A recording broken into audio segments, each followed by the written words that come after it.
Medak NPRD ఆధ్వర్యంలో వికలాంగులకు వృద్ధులకు పెన్షన్ పెంచాలని కలెక్టర్ కార్యాలయం ముందు వికలాంగులు ధర్నా నిర్వహించారు.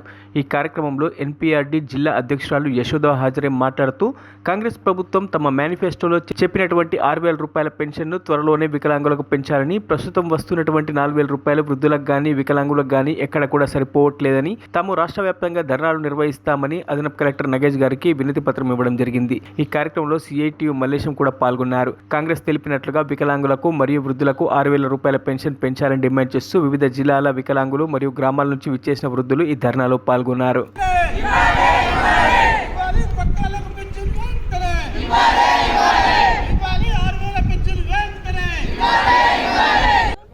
తెలంగాణ రాష్ట్రం మొత్తంలో వికలాంగులు కాంగ్రెస్ ప్రభుత్వం వచ్చి 11 నెలలు గడుస్తున్నా ఇప్పటివరకు పెంచుతానన్న పెన్షన్ ఇప్పటివరకు పెంచలేరు. 4,000 రూపాయలలో అసలు ఏమొస్తుందో ఏం అర్థమవుతలేదో ముఖ్యమంత్రి గారు కూడా కొంచెం చూడాలి. ఎందుకంటే వృద్ధులు ఉంటారు మా దాంట్లో కూడా నెలకి హాస్పిటల్లోకి వెళ్తుంటారు. వాళ్ళకి మందులకు కూడా సరిపోవటం లేదు. కనీసం రెంట్కున్న వాళ్ళ రెంట్ ఎలా కట్టుకుంటారు? ఆ 4,000 రూపాయలలో అసలు వాళ్ళ జీవిత భత్యం ఎలా గడుస్తుంది? దయచేసి సీఎం దృష్టికి కలెక్టర్గా తీసుకెళ్తే మాకు పెంచుతారన్న పెన్షన్ పెంచాలని రాష్ట్ర వ్యాప్తంగా ఉద్యమాలు నిర్వహిస్తున్నాము. జిల్లా అధ్యక్షులు ఎన్పీఆర్డీ ఆధ్వర్యంలో రాష్ట్ర వ్యాప్తంగా కలెక్టర్ కార్యాలయం ముందు ధర్నా చెప్పడం జరుగుతుంది. గతంలో కాంగ్రెస్ ప్రభుత్వం ఇచ్చిన హామీని వెంటనే అమలు చేయాలని చెప్పి, అట్లాగే కొత్త పెన్షన్దారులు చాలామంది అప్లై చేసుకున్నారు.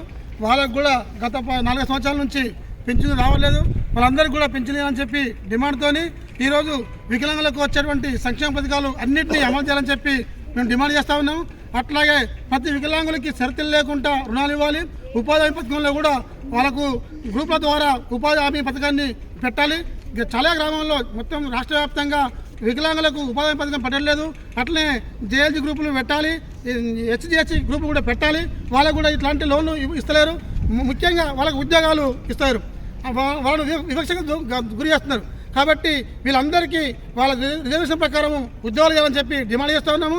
ఈరోజు రాష్ట్ర వ్యాప్తంగా ఆందోళనలు చేస్తూ ఉన్నాము. ఇప్పుడు కూడా ప్రభుత్వం కనుక రెస్పాన్స్ కాకపోతే, స్పందించకపోతే రేపు మరో రూపంలో ఉద్యోగాలు చేపడతామని తెలుస్తూ ఉన్నాం. మరిన్ని అప్డేట్స్ కోసం మా ఛానల్ని సబ్స్క్రైబ్ చేయండి.